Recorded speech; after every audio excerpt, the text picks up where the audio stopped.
Before we get into this story, I need you to do something for me. If you're watching from Louisiana, especially South Louisiana, hit that subscribe button right now, and I mean right now, because what I'm about to tell you might explain things you've seen on Highway 1 late at night. Things you thought were tricks of the light or exhaustion from driving.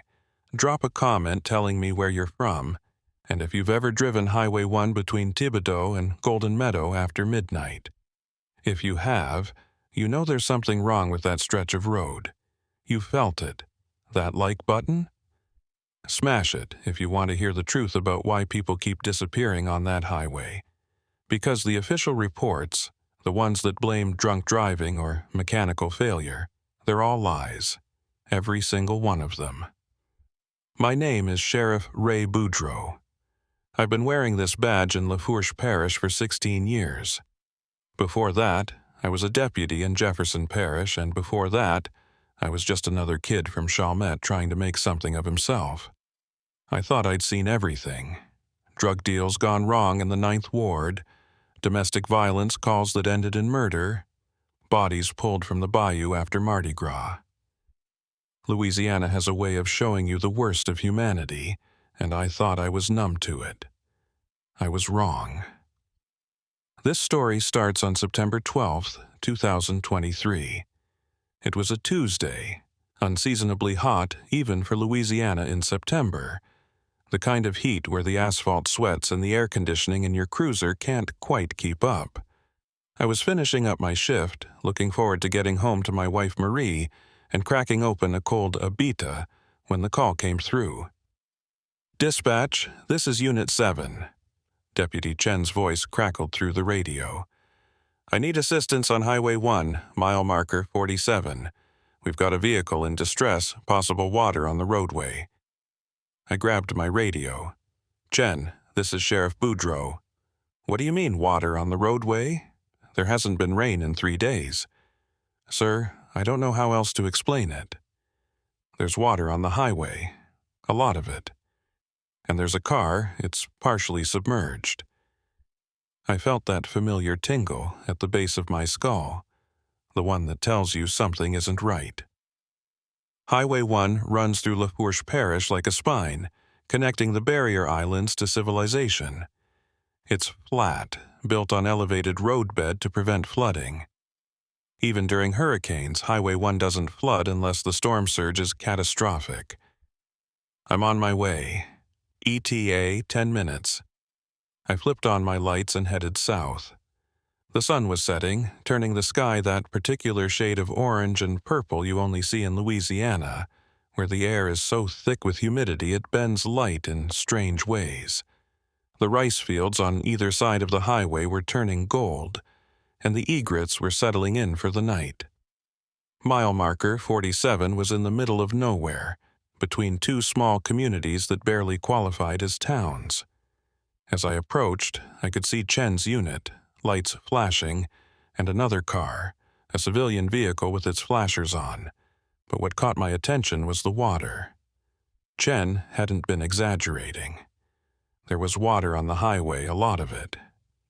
Yet, it covered both lanes for about 200 feet, dark and still like a pond.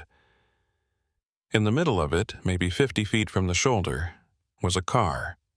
A late-model Honda Accord, blue, with water up to its windows. The headlights were on, cutting through the murky water like searchlights. I parked behind Chen's cruiser and got out. The air smelled wrong, not like swamp water or bayou, but like something older. Salt and decay, and something I couldn't quite identify. Chen was standing at the edge of the water, shining his flashlight across it. He was young, maybe 25, and this was probably the weirdest thing he'd encountered in his 2 years on the force. "Sheriff," he said as I approached, "I don't understand this. The water just appeared. I was driving north about 20 minutes ago and the road was clear. Came back south and this was here. Where's the driver?" "That's the thing," he pointed toward the submerged car. "There's someone in there. I can see movement. But when I tried to wade in, the water, it's deep. Way deeper than it looks. I went in waist deep and still couldn't touch bottom. I looked at the water. It was perfectly still, no ripples, no current. Just dark, reflective water sitting on a highway that should be dry. "Call for backup," I told Chen, "and get the fire department out here with their water rescue equipment." "I'm going in, sir. I don't think that's—" I didn't wait for him to finish. I stepped into the water and immediately understood what he meant. The first step seemed normal, water up to my ankles. But the second step, the bottom dropped away. Not gradually, but suddenly. I was waist deep, then chest deep, and I was only 3 feet from the shoulder. The water was cold. Not cool like bayou water in September, but cold like winter ocean. It soaked through my uniform immediately, and I felt the weight of it pulling me down. My duty belt, my gun, my radio, everything suddenly felt heavier. I pushed forward, moving toward the car.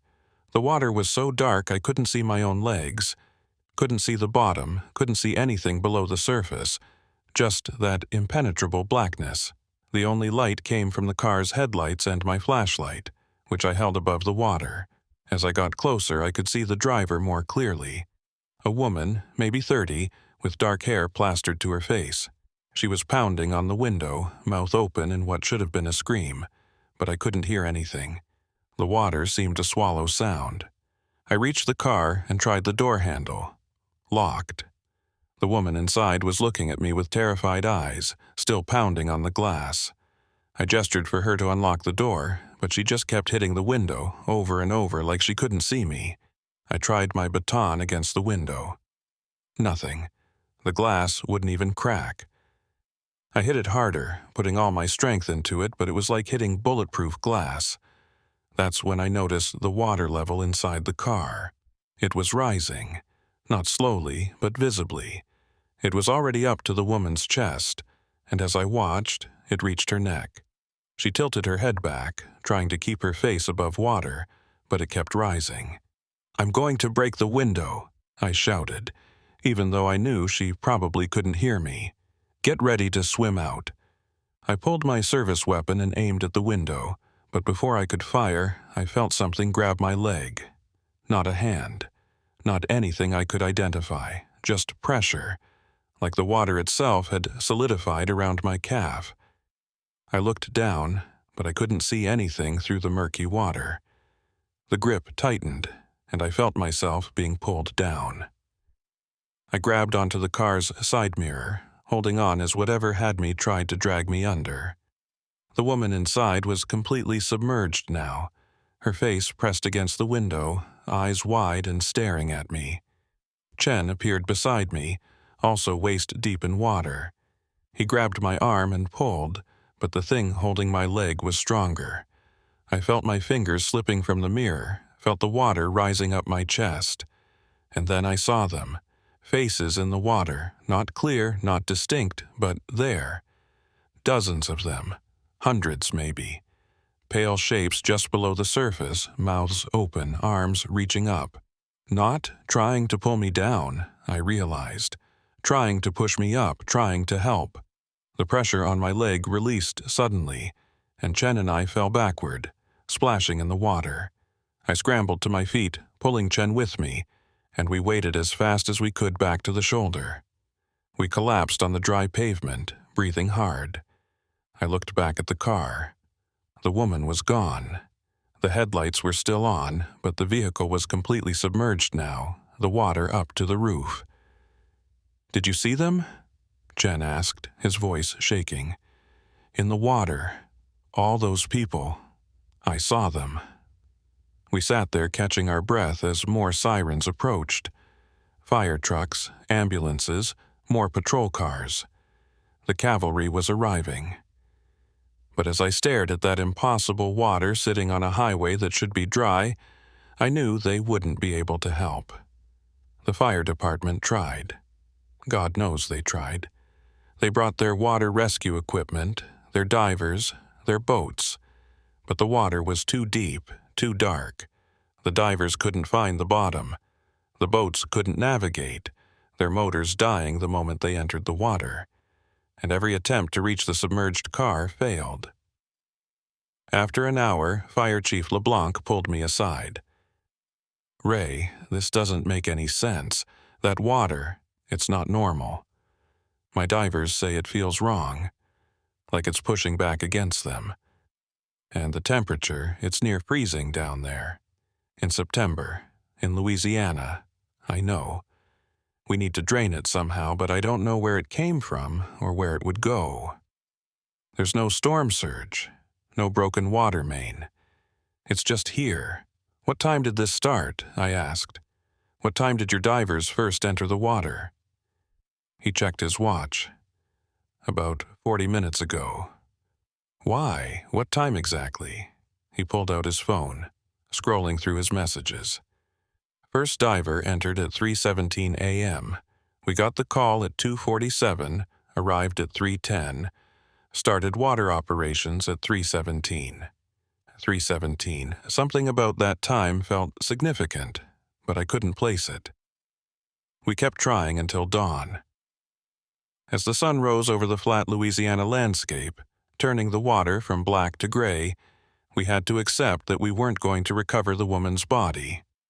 The water wasn't receding, the car wasn't accessible, and whatever was down there didn't want us getting any closer. At 6:30 a.m., I called off the search. We'd bring in specialized equipment during daylight, maybe pump the water out somehow, but for now, we needed to secure the scene and figure out what the hell was going on. As the fire trucks packed up and the ambulances left, I stood at the edge of the water with Chen. The morning sun was glinting off the surface, making it look almost normal, like a pond or a flooded field. But I knew better. "Sheriff," Chen said quietly, "those faces in the water. Who were they?" "I don't know, but I'm going to find out." I spent the rest of that morning making calls to the Louisiana Department of Transportation, asking about water main breaks, to the National Weather Service, asking about flash flooding, to FEMA, asking about levee breaches. Every answer was the same. No. No. No. There was no reason for water to be on Highway 1 at mile marker 47. Around noon, I got a call from my wife Marie. "Ray, where are you? You were supposed to be home hours ago." "I'm still at the scene. We've got a situation." "What kind of situation?" I hesitated. "How do you explain impossible water on a dry highway? A woman drowning in her car in the middle of a road? Faces in the water that shouldn't exist? Just a complicated rescue operation. I'll explain when I get home. Ray." Her voice had that tone, the one that said she knew I was holding something back. "Be careful. Always am, Cher." I hung up and turned back to the water. In the daylight, I could see it more clearly.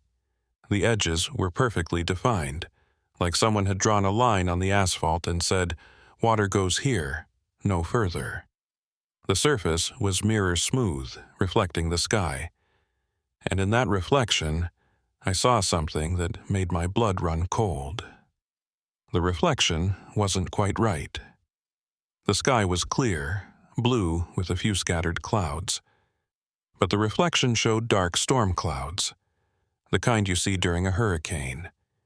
And in the corner of the reflected sky, I could see what looked like a clock tower, partially submerged. I blinked, and the reflection was normal again.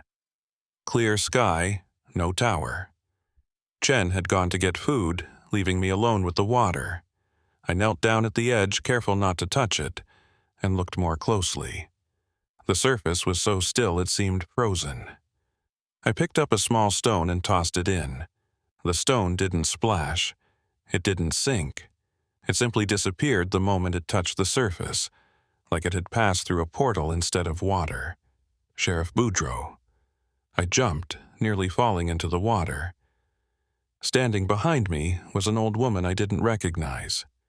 She was maybe 80, with dark skin and white hair pulled back in a bun. She wore a simple house dress and carried a worn canvas bag. "Ma'am, you shouldn't be here. This is a restricted area. I know what this is," she said. her accent thick Cajun. My grand-mère told me about this water, said it comes every few years, always at 3:17, always hungry. What do you mean, hungry?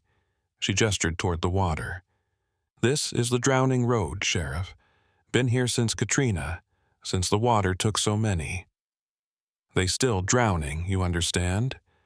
Still calling for help, and sometimes the water listens. Brings them back.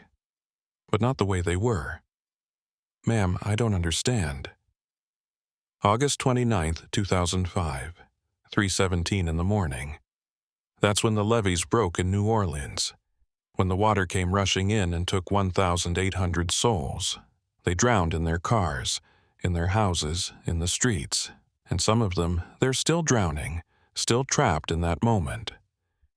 And this water, she pointed to the highway, this is where they come to finish dying. I stared at her. That's impossible. You saw the faces, yes? In the water? I nodded slowly. Those are the drowned, Sheriff. They're trying to save people. Trying to pull them to safety. But they don't remember they're dead. They think they're still drowning. So when they grab you, they pull you down. Not to kill you, to save you. But the result is the same. The woman in the car is with them now. One more drowned soul. Stuck in 3:17 a.m., August 29th, 2005, forever. How do I stop this? How do I save people? The old woman shook her head. You can't stop it, can only manage it. The water comes every night at 3:17, stays until 3:24. 7 minutes. 7 minutes to pull people out before they join the drowned. 7 minutes to fight against souls who think they're helping. Every night since I noticed it 6 months ago. Other people don't see it, don't understand it.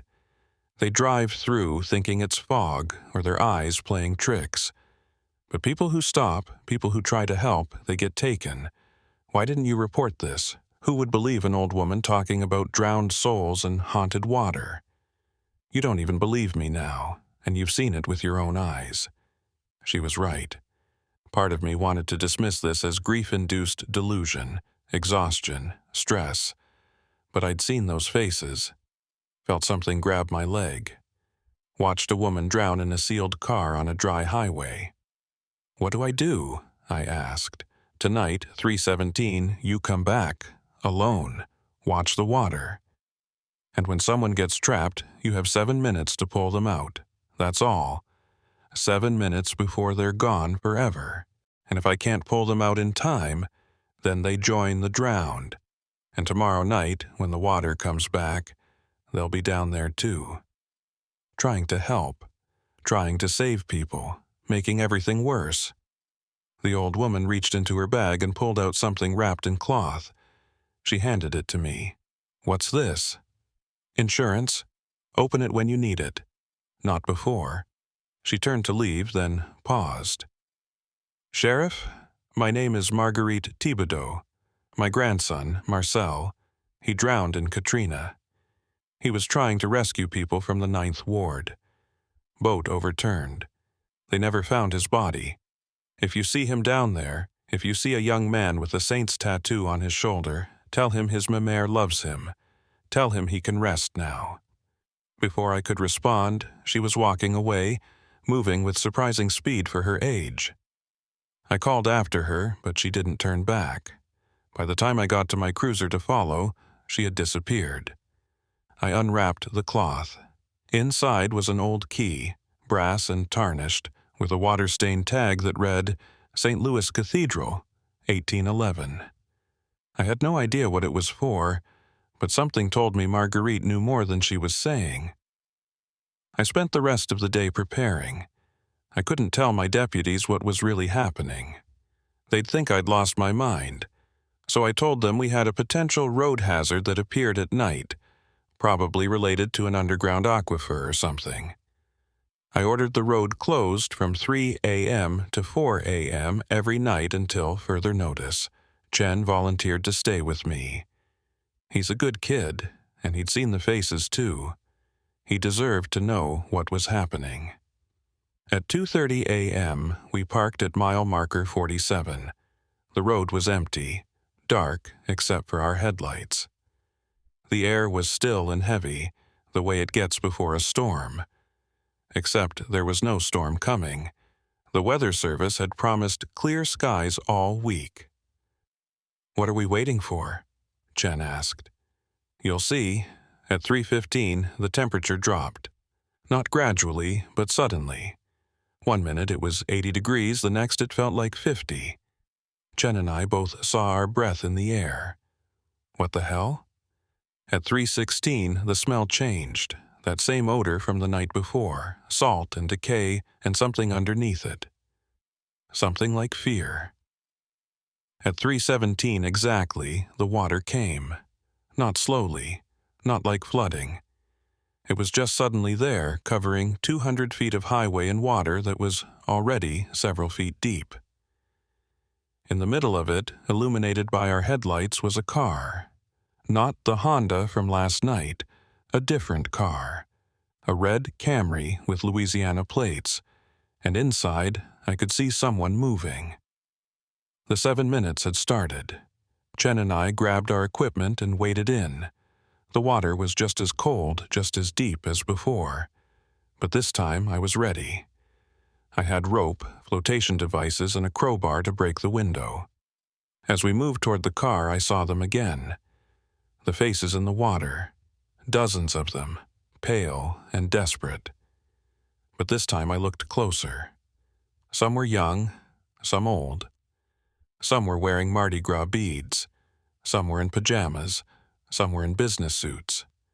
All of them were reaching up, not with malice but with urgency. Like they were trying to help, trying to save us from drowning. Except we weren't drowning, they were. We reached the car.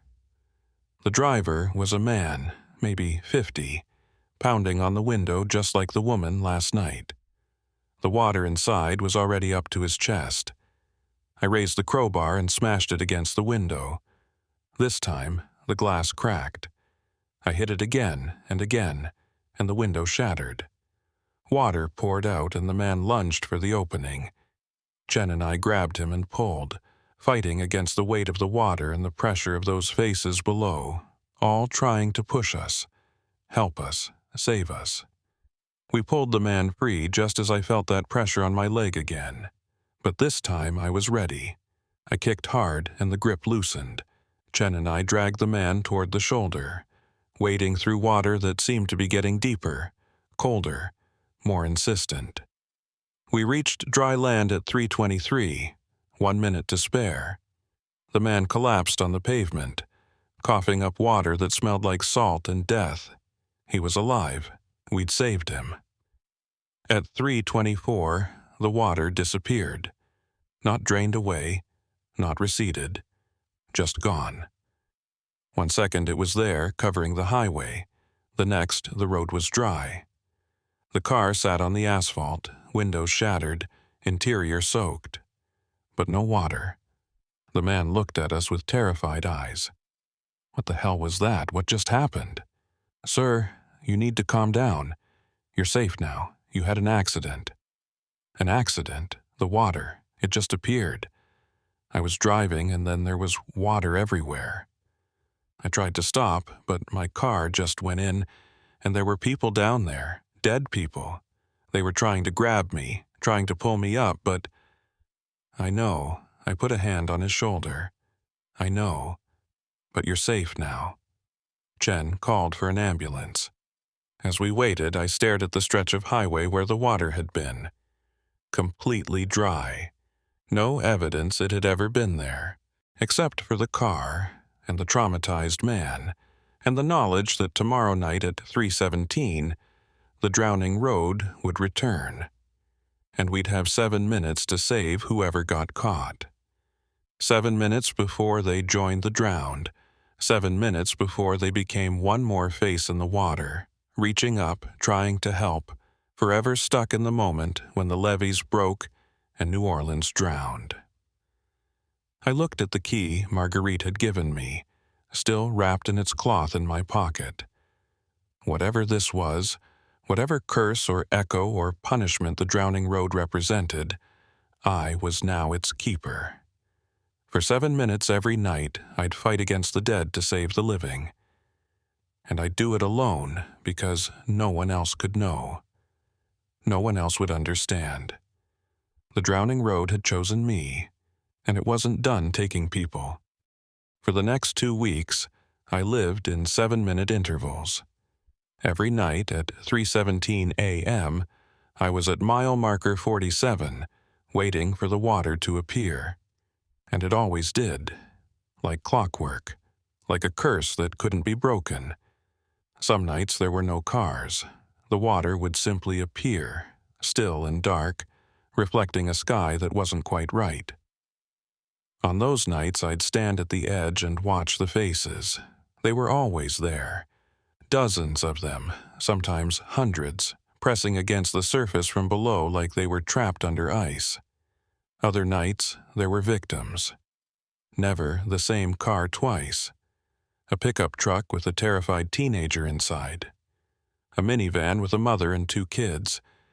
An 18-wheeler whose driver had fallen asleep at the wheel and woke up drowning. Each time, I had 7 minutes to break the window, pull them out, fight against the pressure of all those reaching hands that wanted to help but only knew how to pull down. I saved 11 people in those 2 weeks, but I lost 3. The first was an elderly man who had a heart attack when the water appeared. I got to him in time, broke the window, pulled him halfway out. But his heart had already stopped. The drowned souls took him gently, almost reverently, like they recognized one of their own. The second was a woman who panicked and unlocked her door from the inside. The water rushed in instantly, filling the car in seconds. I dove after her, but the faces, the hands, they were everywhere, pulling her down while trying to push me up. By the time I broke free, she was gone. The third I still have nightmares about. A little girl, maybe 8 years old, in the back seat of her parents' car. I got the parents out first. Had to. They were in the front and I could reach them faster. But when I went back for the girl, I was at 6 minutes and 40 seconds. I shattered the window, reached in, felt her small hand grab mine. At 7 minutes, the water vanished, and she went with it. I can still feel her hand slipping from mine as reality reasserted itself, and the drowning road reclaimed what it thought it was owed. Her name was Sophie Marchand. She was 8 years old. She liked to draw pictures of horses. Her parents moved away 3 days later. They couldn't stand to live in a place where their daughter had been taken by water that shouldn't exist. I couldn't blame them. Chen helped at first, but after the 5th night, after we lost the panicking woman, he stopped coming, said he couldn't handle it anymore. The faces in the water, the cold, the feeling of fighting against people who were trying to help. It broke something in him.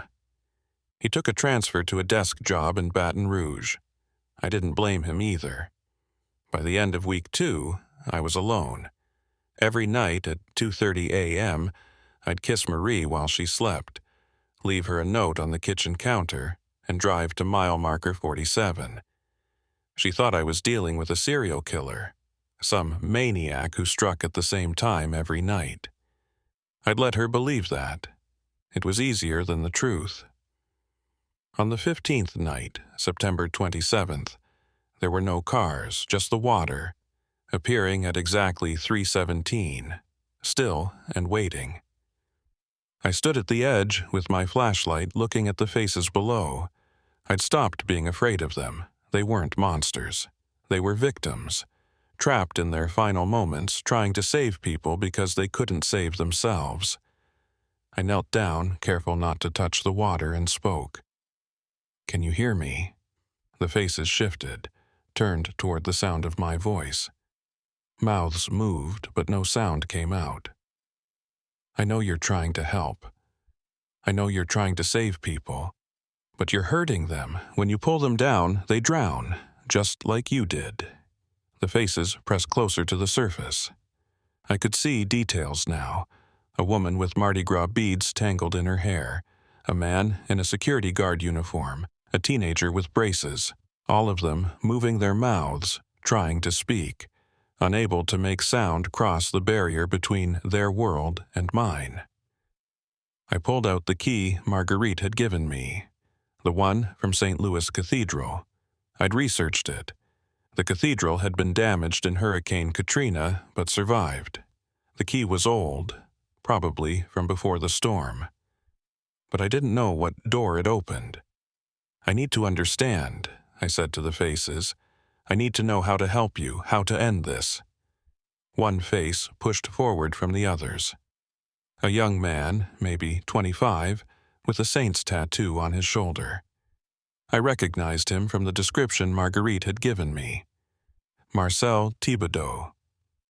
I held up the key. "Your grandmother gave me this. Marguerite, she says she loves you. She says you can rest now." Marcel's face contorted with emotion. His mouth moved, forming words I couldn't hear. But I could read his lips. "Help them, save them. Don't let them drown like we did." "I will, but I need to know what this key opens. What am I supposed to find?" Marcel pointed, his arm breaking the surface of the water. For a moment, I could see his hand clearly, pale and wrinkled from prolonged submersion. He was pointing south toward New Orleans. Then at 3:24, the water vanished, and I was alone on an empty highway. The next morning, I called in sick, told my dispatcher I had the flu and needed a few days.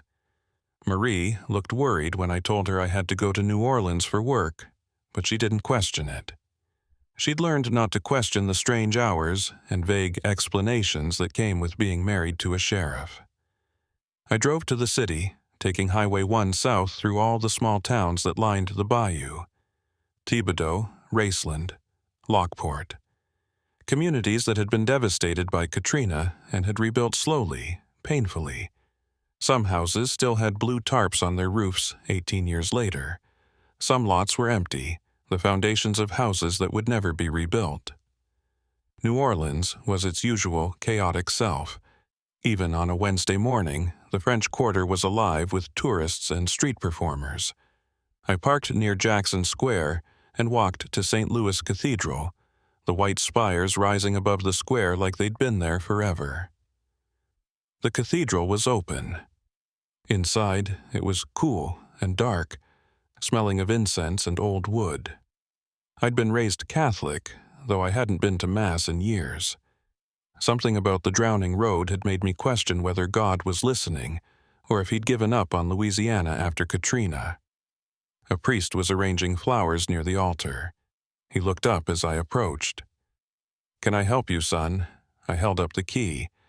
"I'm looking for what this opens." He studied it, then smiled. "Ah, the archive key. Follow me." He led me through a side door and down a narrow staircase. The basement of the cathedral was extensive, rooms filled with records and artifacts dating back centuries. The priest stopped at a heavy wooden door. "This is the flood archive. After Katrina, we collected documentation of everyone who died in the storm. Letters, photographs, personal effects that were recovered. We keep it locked because some of the items are quite valuable, but more importantly, they're sacred. People come looking for closure, for some connection to the loved ones they lost." He gestured to the door. "This key hasn't been used in years. Where did you get it?" "A woman named Marguerite Thibodeau gave it to me. Her grandson, Marcel, died in Katrina." The priest nodded sadly. "I remember Marcel. Good man. Was trying to rescue people from the 9th Ward when his boat capsized. They never recovered his body. His grandmother comes here sometimes to pray for him. He left me alone with the archive. Inside, the room was lined with filing cabinets and boxes, each labeled with a date and location. I found the section for the 9th Ward, August 29th, 2005, and started searching. It took 2 hours, but I found Marcel's file.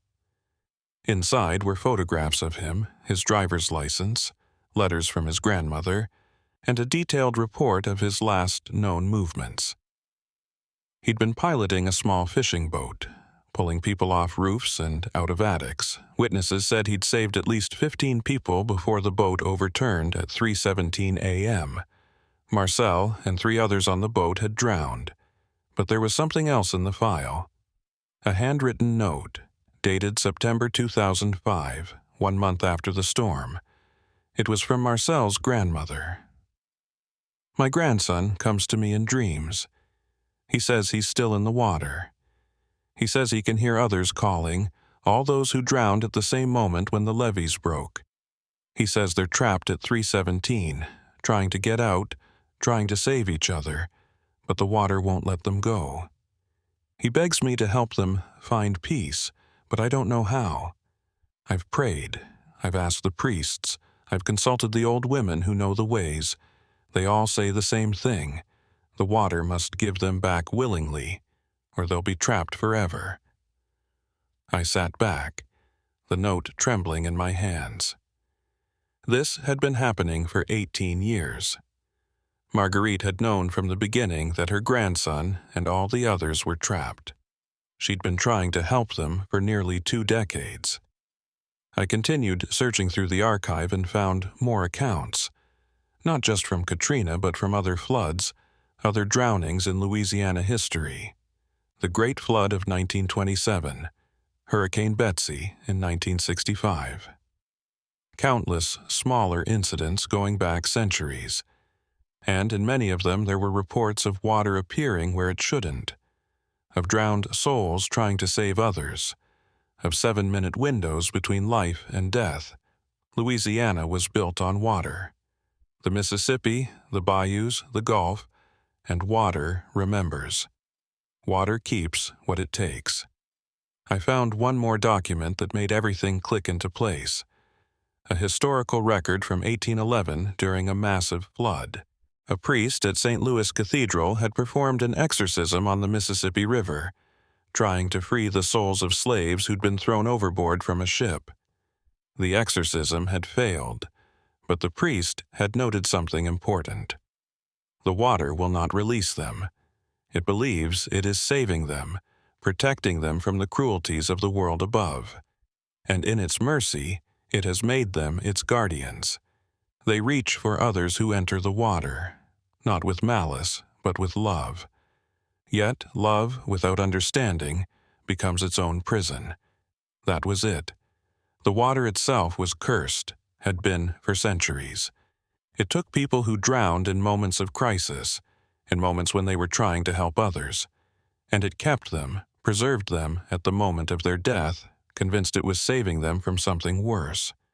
The drowned souls reaching up from below weren't trying to kill anyone. They were trying to rescue them. But they didn't understand they were dead, didn't understand that pulling someone down was the opposite of saving them. I left the cathedral with a plan forming in my mind.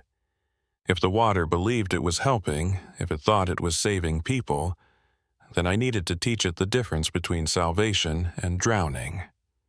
That night, I was back at mile marker 47 with equipment I'd bought in New Orleans. Underwater speakers, waterproof lights, and a recording I'd made of voices saying, "We're safe. We're above water. You saved us. Let us go." At 3:17, the water appeared. I waded in immediately, not waiting for a car to appear. I went straight to where the faces were thickest, where Marcel had been the night before. I held up the speakers and pressed play. The recorded voices echoed through the water. The faces stopped moving, listening. I spoke directly to them. "You saved us, all of you. Every person you pulled from the water, every person you tried to rescue, you saved them. But now they're safe. They're above the water. You don't need to hold on to them anymore." The faces turned toward me. I could see confusion in their expressions, hope mixed with fear. "Marcel," I called out. "Marcel Thibodeau. Your grandmother sent me. She says you saved 15 people. 15 lives because of you. That's enough. You can rest now." Marcel's face appeared in front of me, close enough that I could see every detail. the saint's tattoo on his shoulder, the way his hair floated around his face like seaweed, the look in his eyes that said he was aware, trapped, desperate. He reached up, and this time I didn't pull away. I took his hand. It was cold. So cold it burned. But I held on. Let them go, I said to the water, to whatever consciousness controlled this curse. They saved who they could. They did enough. Let them rest. For a moment, nothing happened. The water stayed still. The faces stayed frozen. Then Marcel's hand began to warm. Color returned to it, life returning to dead flesh. His expression changed from desperation to peace. "Thank you," he mouthed. And then he sank back into the water, disappearing into the darkness below. At 3:24, the water vanished. But this time, something was different. On the highway where the water had been, there was a single object, a saint's jersey, the kind Marcel had been wearing when he drowned.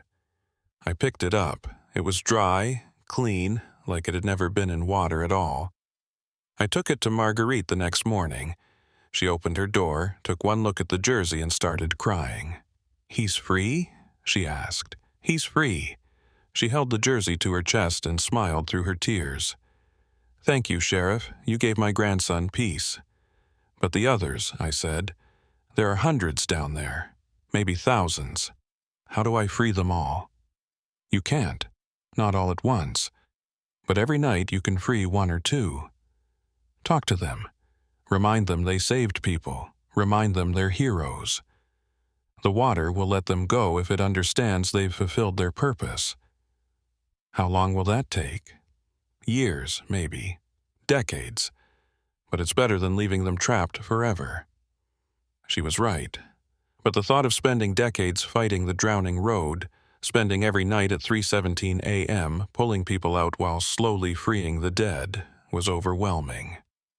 Marguerite must have seen it on my face. "You're not alone, Sheriff. Others have been doing this work in New Orleans, in Baton Rouge, all along the coast. Wherever Katrina took people, wherever the water remembers. We're all fighting the same fight. Who are you people? We're the ones who remember, the ones who lost someone, the ones who know the water keeps what it loves, and we're working to teach it that love means letting go." Over the next week, I freed 3 more souls. A security guard named Thomas who'd drowned trying to protect a hospital. A mother named Lisa who'd drowned, shielding her children with her body even as the water took her. A boy named Jerome who'd drowned after giving his life jacket to someone else. Each time I spoke to them, told them they'd saved people, told them they were heroes, told them it was okay to rest now. And each time, at 3:24, they disappeared. And something they'd been wearing or carrying appeared on the dry highway. A watch, a necklace, a shoe. Physical proof that they'd been real, that they'd existed, that they mattered. I collected each item and tracked down their families when I could. Most had moved away after Katrina, scattered across the country trying to rebuild their lives. But I found them and gave them closure. Told them their loved ones had saved people. Told them they could be proud. Some believed me, some thought I was crazy. But all of them cried when they held the objects their loved ones had carried into death. On October 7th, 3 weeks after this started, something changed. A car appeared in the water at 3:17, a blue sedan with a man inside, pounding on the window. I waded in, broke the glass, pulled him out. Standard rescue. We made it to shore with 30 seconds to spare. But as I was catching my breath, I saw a face in the water that made my heart stop. My brother, Daniel Boudreau. He'd drowned in Katrina. I'd been there. We'd been trying to rescue people from the 9th Ward together, and a current had taken him. I'd searched for days, weeks. They never found his body. And now he was down there, one of the drowned, trapped at 3:17 a.m., August 29th, 2005. For 18 years. Daniel, I breathed. His face came closer to the surface. He looked exactly as I remembered him. 23 years old, wearing the same saint's cap he'd had on the day he died. His mouth moved, forming words I could barely make out. Ray, save them. Keep saving them. I'm going to save you, I said, wading back into the water. The 7 minutes were almost up, but I didn't care. I'm going to free you. I reached for him, but he pulled back. Not yet. His lips moved clearly now. More need to be saved first. The living. I'll wait. I've waited this long. Daniel, please. At 3:24, the water vanished, and I was left standing on an empty highway, reaching for a brother I couldn't save, screaming into the Louisiana night. That's when I understood the real horror of the drowning road. It wasn't just taking victims. It was showing me everyone I'd failed to save, everyone I'd lost, everyone who was trapped because I hadn't been fast enough, strong enough, good enough. Daniel was down there because I'd let the current take him, and he'd stay down there until I'd somehow made up for that failure by saving everyone else first. It was a test, a punishment, a penance, and I had no idea if I'd ever be able to finish it. After seeing Daniel, I became obsessed. Every day, I researched the drowning road, the history of Katrina, the souls trapped beneath the surface. Every night at 3:17, I was there. Not just to save the living, but to free the dead. To work my way through hundreds of trapped souls until I could finally reach my brother and tell him he could rest. Marie noticed the change in me. How could she not? I was sleeping maybe 3 hours a night. I'd lost 15 pounds. My uniform hung loose on my frame. My eyes had that hollow look you see in soldiers coming back from war. Ray, you need to stop whatever you're doing, she said one morning over coffee. You're killing yourself. I can't stop. People need me. What people? She grabbed my hand, and I noticed how cold mine felt compared to hers. Ray, you've been different since that first night on Highway 1. Chen transferred away. You barely eat. You barely sleep. What's really happening out there? I wanted to tell her. God, I wanted to tell her everything. But how do you explain to your wife that her brother-in-law has been dead for 18 years but isn't really dead? Just trapped in a moment of drowning, reaching up from cursed water that appears every night on a highway that shouldn't flood? I'm trying to save people, I said finally. That's all. Just trying to save people. She studied my face for a long moment. You're trying to save Daniel, aren't you? After all these years, you're still trying to save him. I pulled my hand away. Daniel's dead, Marie. We buried an empty coffin 18 years ago. Did we? Because you look at the water on that highway like you're seeing ghosts, like you're fighting something that no one else can see. Ray, Daniel wouldn't want this. He wouldn't want you destroying yourself. You didn't see him, I said quietly. You didn't see what Katrina did. The people in the water, the ones we couldn't reach. Daniel went under trying to save a little girl from a roof. The current took him, and I just watched. I watched him drown, and I did nothing. You couldn't have saved him. The storm was too strong. The water was too fast. You would have died too. Maybe I should have. Marie started crying, and I knew I'd said the wrong thing, but I couldn't take it back because part of me meant it. Part of me had been drowning since the day Daniel went under. And now, the drowning road was giving me a chance to make it right. Over the next 2 weeks, I developed a system. I'd arrive at mile marker 47 at 2 a.m. with all my equipment. Rope, flotation devices, a pneumatic window breaker, emergency oxygen. I set up lights along the shoulder so I could see better. I timed everything down to the second. From 3:17 to 3:19, I focused on living victims, breaking windows, pulling people out, fighting against the drowned souls who tried to help but only made things worse. From 3:19 to 3:24, I talked to the dead, learned their names, their stories, told them they were heroes, freed them one by one. I got faster, more efficient. On good nights, I could save 2 living victims and free 3 souls. On bad nights, I lost people. The timing would be off, or there'd be too many cars, or the drowned would be too aggressive in their attempts to help. But I was making progress. Marcel was free. The security guard, Thomas, was free. The mother, Lisa, was free. Dozens more. I kept a journal, documenting each person I freed, each object that appeared on the highway at 3:24. I took photos. I tracked down families. Some nights Marguerite would be there.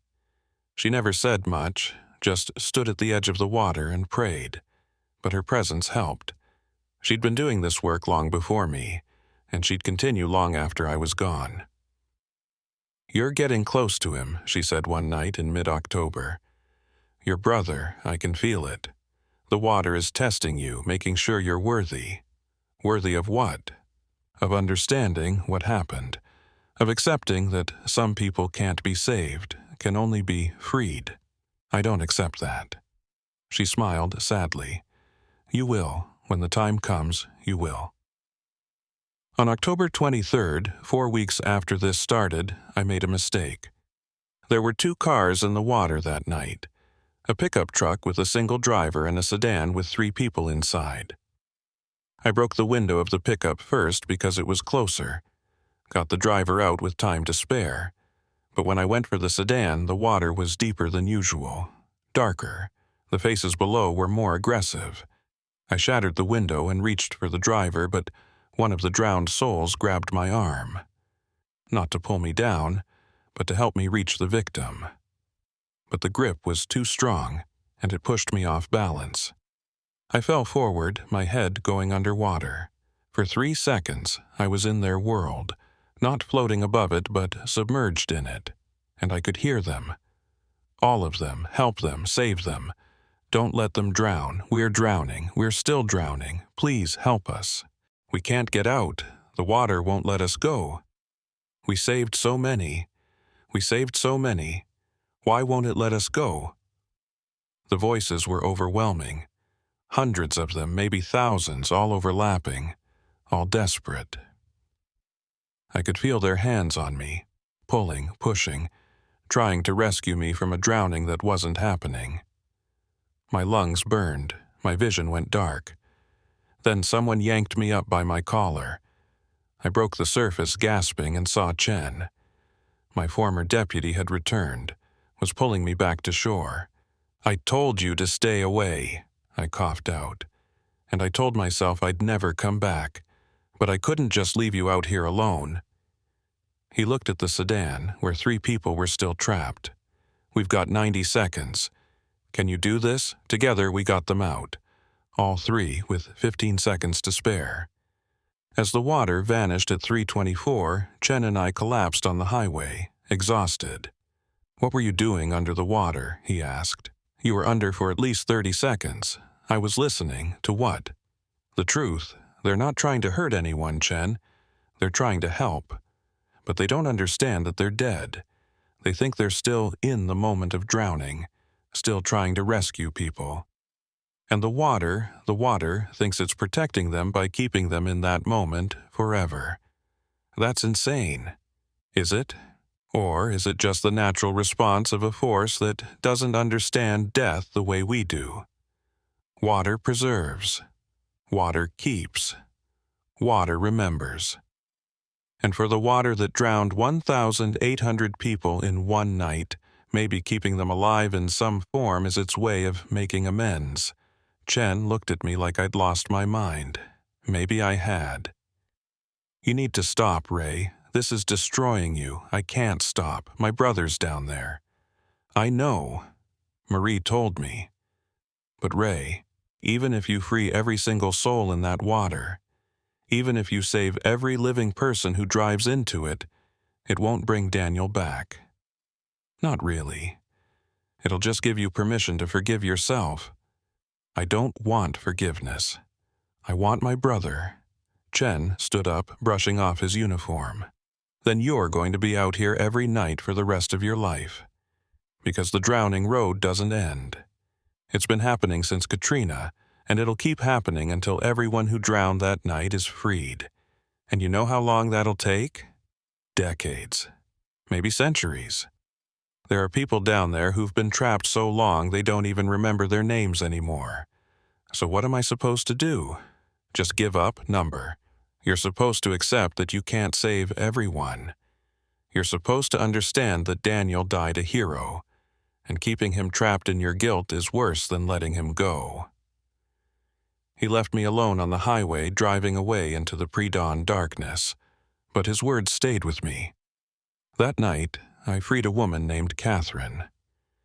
She'd drowned, protecting her grandchildren, holding them above water until rescue came. When I told her they'd survived, that they were grown now with children of their own, she smiled. At 3:24, a locket appeared on the highway.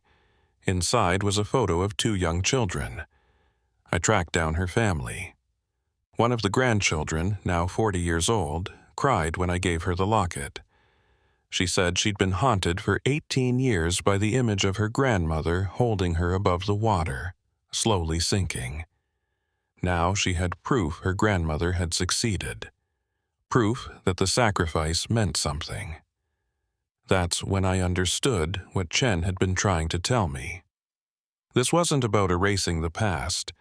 It was about giving meaning to the sacrifice, letting the dead know their deaths mattered. On Halloween night, October 31st, I freed the most souls in a single night I'd ever managed. 7 of them. I learned their names, their stories. I told each one they were heroes. And at 3:24, 7 objects appeared on the highway. I collected them all, carefully labeling them for the families I'd track down later. As I was packing up, I saw him, Daniel, closer to the surface than he'd ever been before. His face was clear, distinct. He was looking right at me. I waded into the water, even though the 7 minutes were over. The water didn't vanish. It stayed, waiting. "Daniel," I said, "I'm almost there. Just a few more souls, and I can reach you. I can free you." He shook his head slowly. "Not yet, Ray. There's one more you need to free first." "Who?" "Yourself." Before I could respond, he sank back into the darkness. The water remained for another moment, then disappeared, leaving me standing on the dry highway. That's when I realized the truth. The drowning road wasn't just keeping Daniel, it was keeping me. Every night I came here, every soul I freed, I was binding myself more tightly to this curse. I was becoming one of them, not drowned, but trapped, stuck in a moment of guilt and grief that I couldn't escape. The water was teaching me what it had learned, that holding on to people, even with love, even with the best intentions, was its own kind of drowning. I had to choose. Keep fighting the drowning road until it consumed me completely, or let go of Daniel and accept that some people couldn't be saved, only remembered. I drove home as the sun rose over the flat Louisiana landscape. Marie was awake, sitting at the kitchen table with coffee and my journal, the one where I'd documented every soul I'd freed. She'd read it all. "Ray, this is what you've been doing? Talking to ghosts? Freeing dead people?" I nodded, too tired to lie anymore. "And Daniel, he's really down there? He's there, trapped, waiting for me to save him." Marie closed the journal. "Ray, you can't save him. You know that, right? He's been dead for 18 years. Whatever's in that water, it's not really Daniel anymore. It's just an echo, a memory. It's still him. I can free him like I freed the others." "And then what? You'll be free too?" She grabbed my hands. "Ray, you're not trapped in the water. You're trapped in your guilt. And until you forgive yourself for not saving Daniel, no amount of drowning souls you free is going to matter." She was right. Chen had been right. Even Marguerite, in her own way, had been trying to tell me the same thing. The drowning road wasn't my punishment. I was punishing myself. That night, November 1st, All Saints' Day, I went to mile marker 47 for what I decided would be the last time. At 3:17, the water appeared. But this time, I didn't wade in to fight it. I stood at the edge and waited. Daniel appeared almost immediately, his face pressing against the surface. "I can't save you," I said, "not the way I want to. Not by pulling you out and bringing you home, but I can free you. I can tell you that you died a hero, that you saved that little girl, that your death meant something." "I know," Daniel said, and I could hear him clearly for the first time. His voice echoed across the water. "I've always known, but you didn't. You needed to learn that saving people doesn't always mean bringing them back. Sometimes it means letting them go." The water around him began to shimmer. Light was breaking through from below, warm and golden. The others you freed, they taught the water what salvation really means. And now it understands. Now it's ready to let us all go. But only if you're ready to let us go too. "I'm ready," I whispered. "I'm sorry I couldn't save you, Daniel. I'm sorry I let the current take you. You didn't let anything happen, Ray. The storm took me, and I died doing what mattered. That's all anyone can ask for." At 3:24, the water didn't just vanish. It drained away, slowly, gently, like a tide going out. And as it receded, hundreds of objects appeared on the highway. Clothes, jewelry, photos, all the physical remnants of the souls who'd been trapped, including Daniel's saint's cap. I picked it up, held it to my chest, and finally let myself cry. For my brother. For all the people the storm had taken. For 18 years of guilt I'd carried like stones in my pockets. The next night, 3:17 came and went. The water didn't appear. The drowning road was finished. The souls were free, and so was I. 2 weeks passed without the water appearing. I went to mile marker 47 every night at 3:17, just to be sure. But the highway stayed dry. The curse was broken. The souls were free. I should have felt relief. Instead, I felt empty. For 6 weeks, my entire life had revolved around those 7 minutes. Fighting the water, freeing the dead, searching for redemption. Now that it was over, I didn't know what to do with myself. Marie tried to help. She made my favorite meals, organized a weekend trip to visit her family in Lafayette, suggested I take some real time off, but I couldn't settle. Every night at 3:17, I'd wake up with the feeling that I was supposed to be somewhere, doing something important. Chen checked in with me twice. Both times he asked the same question. "Are you okay?" Both times I lied and said yes. On November 15th, I got a call from Marguerite. "Sheriff Boudreaux, you need to come see me. It's important." I drove to her house, a small cottage in Thibodeau surrounded by live oaks dripping with Spanish moss. She was waiting on the porch with coffee and beignets. "The water is gone," she said as I sat down. "You freed them all, even Marcel. I felt it the moment he left, like a weight lifting off my heart." "That's good. That's what we wanted." She studied me with those sharp old eyes. "Then why do you look so sad, Sheriff? You accomplished what no one else could. You ended a curse that's been running for 18 years. You should be proud. I don't feel proud. I feel like I lost something. You lost your purpose. For 6 weeks, you knew exactly what you were supposed to do. Save the living, free the dead. Now that's over, and you have to figure out what comes next." She was right, but that didn't make it easier. "Let me tell you something, Sheriff. The drowning road isn't gone, not completely. The curse is broken, yes. The souls are free. But the memory remains. The water remembers what happened. And once every year, on August 29th at 3:17 a.m., the water will return. Not to trap people, but to remember. To honor those who drowned. It will appear for 7 minutes, and anyone who stands at the edge can speak to the memory of the lost. It's not a curse anymore. It's a memorial. That's why you're here? To tell me the water's coming back? Number. I'm here to tell you what you need to do next. She handed me an envelope. This is a list of other places, other roads where water remembers, where souls are trapped. Louisiana is full of them, Sheriff. The drowning road on Highway 1 isn't the only one. It's just the one that chose you. I opened the envelope. Inside was a handwritten list of locations across Louisiana. Highway 90 near Morgan City, where a bus full of schoolchildren had driven into a flooded ditch during Hurricane Audrey in 1957.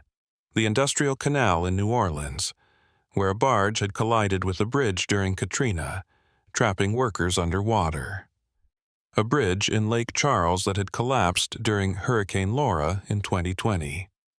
Each location had a time listed, times when the water appeared, times when the trapped souls reached up, trying to save people who didn't need saving. You want me to go to all these places? Not just you. There are others. People like you who've lost someone. People who understand what it means to be trapped between life and death. We're forming a network. Guardians of the memory roads. We can't save everyone, Sheriff. But we can free the ones who are ready, and we can make sure no one else gets trapped. How many are there? How many cursed roads? In Louisiana alone? Dozens. Maybe more. Across the Gulf Coast? Hundreds. Katrina wasn't the only disaster that left souls behind. Every major flood, every hurricane, every tragedy where people drowned trying to help each other. The water remembers all of them. That's impossible. One person can't handle all of that. You're right, one person can't. But 100 people can. 1,000 people can. We're recruiting, Sheriff. People who understand. People who've seen the faces in the water. Will you join us? I looked at the list. Each location represented dozens or hundreds of trapped souls. People who'd died heroically, trying to save others, and ended up cursed for their kindness. The scope of it was overwhelming. But I thought about Daniel, about how lost he'd been in that water, how desperate to help but unable to understand he was causing harm. I thought about Marcel and Thomas and Lisa and Catherine and all the others I'd freed. I thought about Sophie Marchand, the 8-year-old girl whose hand had slipped from mine, who was still out there somewhere, trapped in a moment of drowning. I'm in, I said. Tell me where to start. Marguerite smiled. I knew you would be. Your brother would be proud. That night, I told Marie everything. Sat her down at the kitchen table and explained the drowning road, the trapped souls, Daniel, the network of memory roads across Louisiana. I expected her to think I was insane. Instead, she just nodded. I knew it was something like that. When you came home with that saint's cap, Daniel's cap, I knew. She took my hand. Ray, I can't pretend to understand all of this. Cursed water, trapped souls, it sounds like something from a horror movie. But I know you. I know you wouldn't be doing this if it wasn't real. So, if this is what you need to do, then do it. But don't shut me out. Let me help. How can you help? I'm a nurse. I understand trauma. I understand helping people through their worst moments. Maybe I can't wade into cursed water and fight ghosts. But I can support the families of the people you free. Give them counseling. Help them process what happened. You're saving the dead, Ray. Let me help save the living. I'd never loved her more than I did in that moment. On November 20th, I attended my first meeting of what Marguerite called the Memory Keepers. It was held in the basement of a church in New Orleans, and there were 37 people there. All of them had lost someone to Katrina or other floods. All of them had encountered cursed water, had seen the faces below, had heard the desperate voices trying to save people who didn't need saving. Marguerite stood at the front of the room. "Thank you all for coming. I know this isn't easy. Accepting that the people we lost are still out there in some form, still trapped, still suffering. But we have the power to free them, and more importantly, we have the responsibility." She introduced me to the group, told them about Highway 1, about the drowning road, about how I'd freed over 50 souls in 6 weeks. The others listened with a mixture of hope and grief. A woman named Elise stood up. "My husband drowned trying to save our neighbors during Katrina. I see him sometimes on Highway 90, just his face in the water. But I don't know how to free him. I don't know what to say." "You tell him the truth," I said. "You tell him he saved people. You tell him his sacrifice mattered, and you tell him it's okay to rest now. The water will listen. It's learned what salvation really means." Over the next hour, we shared stories. Each person in that room had encountered cursed water. Each had tried to help the trapped souls, and each had failed because they didn't understand what the water wanted.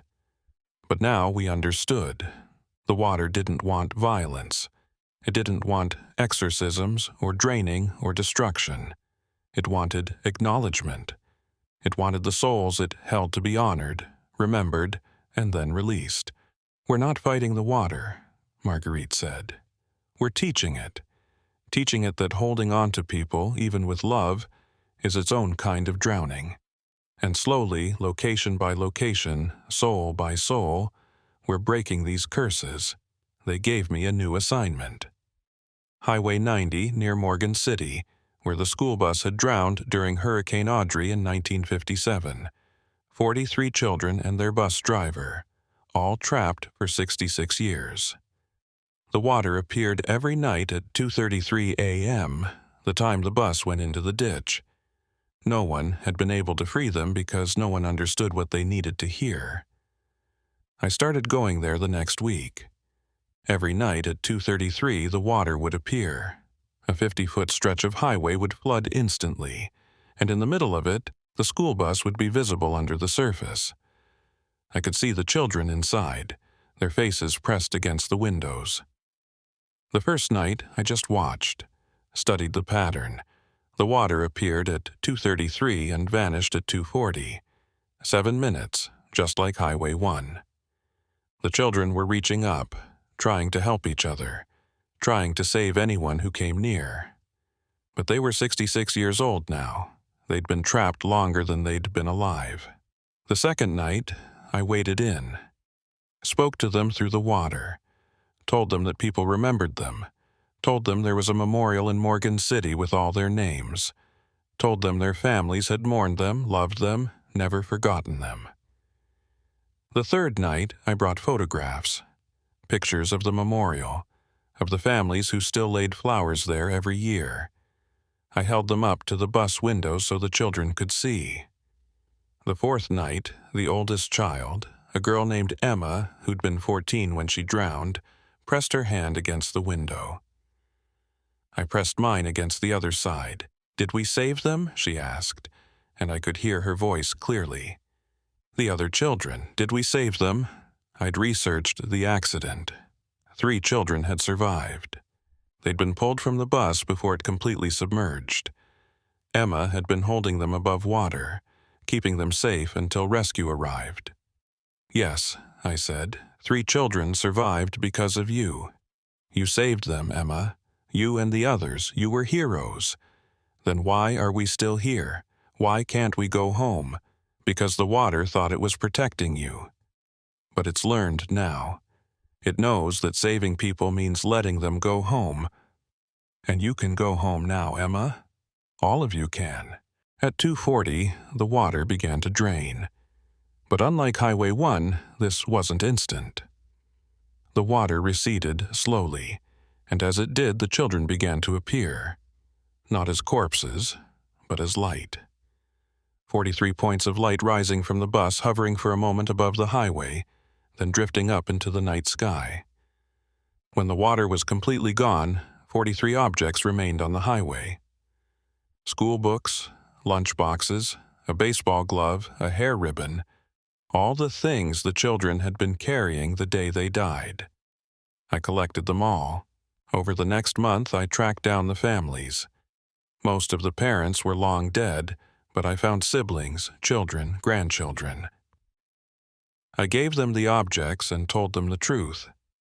Their loved ones had died heroes, had saved others, had finally been freed from the curse that held them. The pattern repeated at every location. The industrial canal, where I freed 17 workers who'd drowned during Katrina. A bridge in Lake Charles, where I freed 8 people who'd drowned during Hurricane Laura. A flooded street in Baton Rouge, where I freed a family of 5 who'd drowned during the Great Flood of 2016. Each time, the process was the same. Learn their names, learn their stories, tell them they were heroes, give them permission to rest. And each time, at the moment the water drained away, something physical remained. Proof they'd existed. Proof they'd mattered.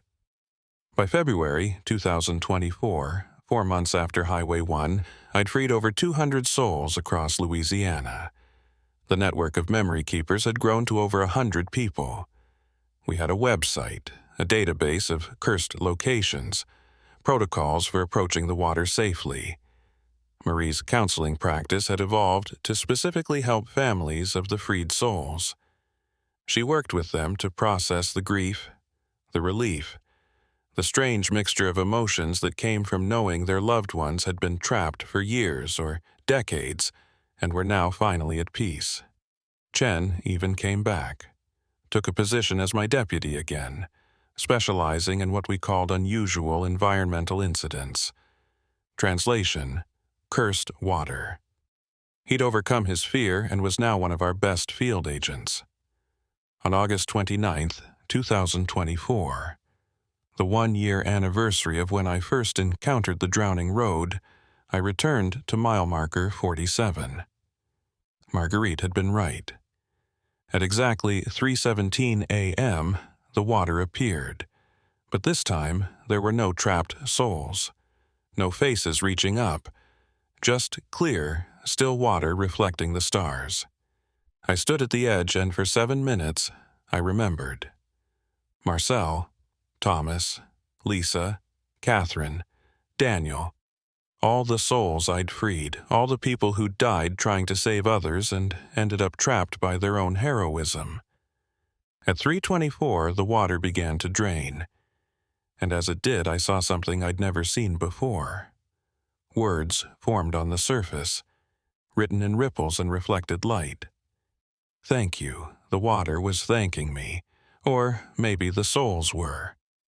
Or maybe it was just my imagination, seeing meaning where there was only coincidence. But I chose to believe it was real, because after everything I'd seen, after all the impossible things I'd witnessed, believing in gratitude from cursed water wasn't the strangest thing in the world. I drove home as the sun rose, feeling lighter than I had in years. The work wasn't finished. There were still dozens of cursed locations in Louisiana, hundreds across the Gulf Coast, thousands probably across the world. Anywhere people had drowned trying to help others, anywhere water had decided to keep what it loved. But we were making progress. Soul by soul, location by location, we were breaking the curses. Teaching the water that love meant letting go. Teaching the trapped that their sacrifices mattered. When I got home, Marie was awake, making coffee. "How was it?" she asked. The water came back. "Just to remember.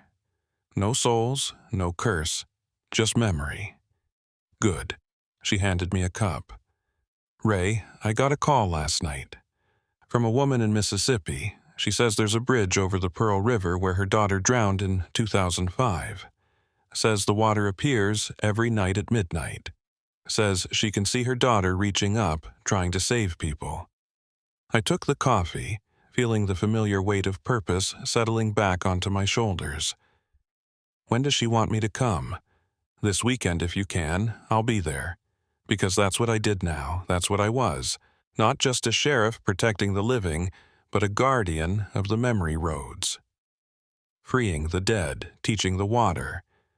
Making sure that people who died as heroes didn't spend eternity trapped in their final moment. It wasn't the life I'd imagined when I became a cop, but it was the life I'd been given. And after everything I'd seen, everything I'd learned, I understood that some curses were really just love that didn't know how to let go.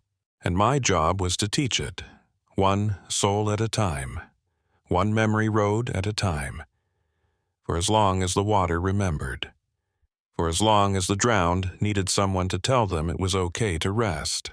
I was Sheriff Ray Boudreau, guardian of the drowning roads, keeper of the 7-minute war, and I would fight that war until every trapped soul was free.